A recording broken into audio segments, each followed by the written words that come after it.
فَإِذَا بَرِقَ الْبَصَرُ، قیامت کے دن، قیامت کی ہولناکی سے مارے گھبراہٹ کے جب نظریں چوندھیا جائے گی، وَخَسَفَ الْقَمَرُ، چاند میں گہن لگ جائے گا، وَجُمِعَ الشَّمْسُ وَالْقَمَرُ، سورج اور چاند سب جمع کر دیے جائیں گے، سارے سیارے، ستارے، تارے، پلینٹس سب لپیٹ کر سچا مالک انہیں اللہ جمع کر دے گا۔ یقول الانسان، اس دن انسان کہے گا، یومئذ، اس دن، این المفر، کیا کہیں بھاگنے کی جگہ ہے؟ وقال الانسان ما لها، زمین کو دیکھ کر انسان کہے گا، واخرجت الارض اثقالها، اپنے اندر کی ساری قیمتی چیزیں نکال دے گی، سونے، چاندی، جواہرات، جس کے پیچھے انسان بھاگ رہا تھا، سب کھڑے ہو کے دیکھتے رہیں گے، کسی کو اٹھانے اور جمع کرنے کی فرصت نہیں ہوگی، ہر کوئی گھبراہٹ میں ہوگا۔ تو اس دن انسان کہے گا، یقول الانسان یومئذ این المفر، آج بھاگنے کی کچھ جگہ ہے؟ سچے مالک کی پکڑ سے بچنے کا کوئی راستہ ہے؟ ہم نے اس کے گیان اور ایمان کے لیے، اس کی بندگی کے لیے زندگی میں کچھ نہیں کیا، تو کیا اب اس مالک سے بچ کر بھاگنے کا کوئی راستہ ہے؟ حل من محیص، کوئی بھاگنے کی جگہ ہے؟ کلا لا وزر، ہرگز نہیں، کوئی ٹھکانہ، کوئی ماوا اور ملجا نہیں ہے، کہیں بھاگ کر پناہ نہیں لے سکتے، کوئی مددگار کہیں سے نہیں ملنے والا۔ الی ربک یومئذ المستقر، تیرے رب کی طرف تجھے اب جانا ہے، وہیں تجھے قرار ملے گا، اور حساب کتاب کے بعد جنت یا جہنم میں سے کسی بھی ایک جگہ تجھے ڈالا جائے گا۔ وَإِنَّ الْآخِرَةَ هِيَ دَارُ الْقَرَارِ، رکنے کی جگہ، قرار کی جگہ تو آخرت ہے، دنیا نہیں ہے۔ دنیا تو عمل دار الامتحان ہے، پریکشا کے لیے ہے، آزمائش کے لیے ہم آئے، بندگی کا حق ادا کر کے، لوگوں کی سیوا کر کے، سچے مالک کا نام اسمرن کر کے، اس دنیا میں اچھی زندگی گزار کر، گناہوں سے بچ کر، سچے مالک کی پکڑ سے اگر بچ گئے تو یہی کامیابی ہے۔ الی ربک، تیرے رب کی طرف، یومئذ، قیامت کے دن، المستقر، ہر ایک کو جا کر ٹکنا ہے، ہر ایک کو جا کر کھڑے ہونا ہے۔ ینبأ الانسان، اس دن انسان کو بتایا جائے گا، یومئذ، اس حساب کتاب کے دن، اس حشر کے میدان کے اندر، بما قدم، کہ کس کو آگے کیا، کس کام کو آگے کیا، کس کام کو پہلے کیا، کس چیز کو اہمیت دی، اور سچے مالک کے گیان اور ایمان اور بندوں کو سچے مالک کی بندگی میں لانے کا کام تم نے نہیں کیا، اخر، اسے مؤخر کر دیا، اسے پیچھے کر دیا،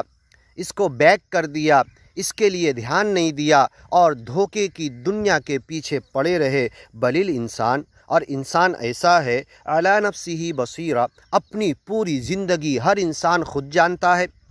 اپنے آپ کو خود دیکھتا ہے،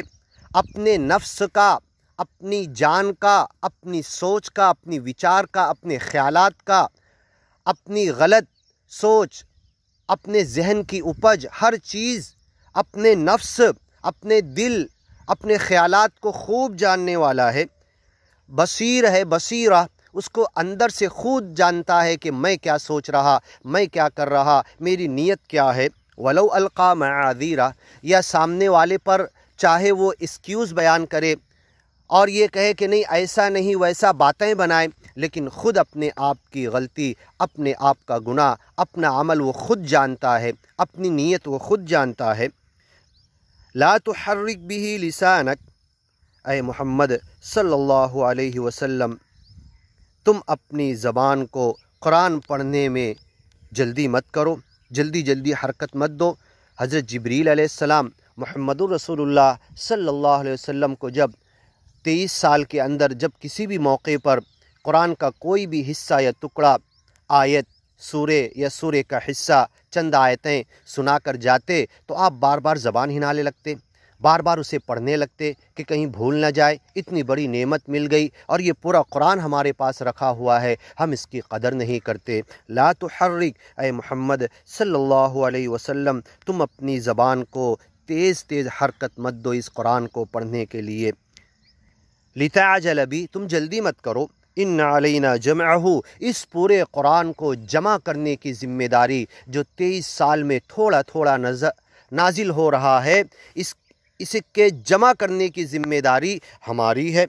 وقرآن، اور پھر سے اسے پڑھانے کی ذمہ داری تم سے پڑھانے کی، دنیا والوں سے پڑھانے کی، صحابہ کرام، تابعین، تبع تابعین، قیامت تک کے انسانوں سے اس قرآن کو پڑھوانے کی ذمہ داری ہماری ہے۔ فَإِذَا قَرَأْنَاهُ، جب تم قرآن پڑھا کرو، فَاتَّبِعْ قُرْآنَهُ، تو اس کے پڑھنے کے پیچھے چلا کرو،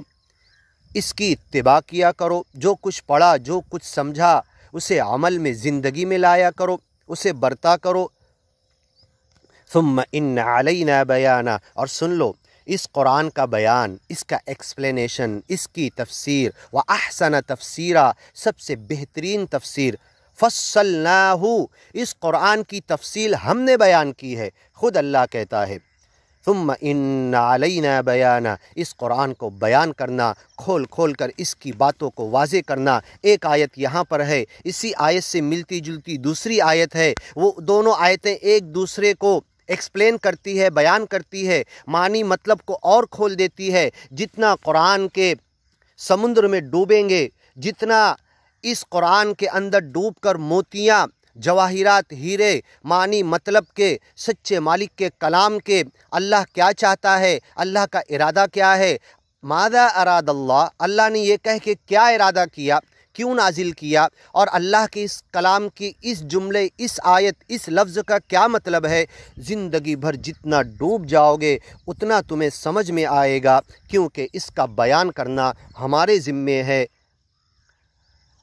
اللہ تعالیٰ نے قرآن میں یہ بھی کہا ہے کہ تم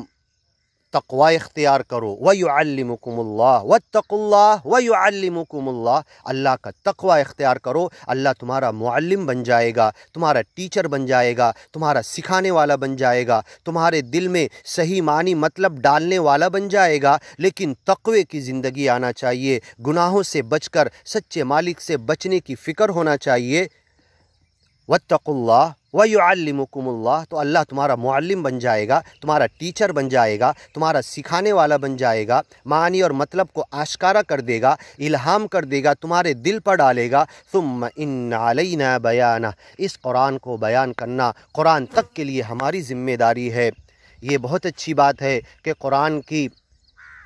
عقلی اور نقلی تفسیریں روایات کے ذریعے، احادیث کے ذریعے سب جمع کر دی گئی، محفوظ ہیں، لیکن ہر زمانے میں قرآن اس وقت، اس زمانے، اس حالات کے حساب سے، موجودہ حالات کے حساب سے قرآن کی کیا رہنمائی ہے، جب قرآن میں ڈوبیں گے تو یہ بھی ہمیں نظر آتی ہے۔ ثم ان علینا بیانہ، اس قرآن کو بیان کرنا ہماری ذمہ داری ہے۔ کلا بل تحبون العاجلہ،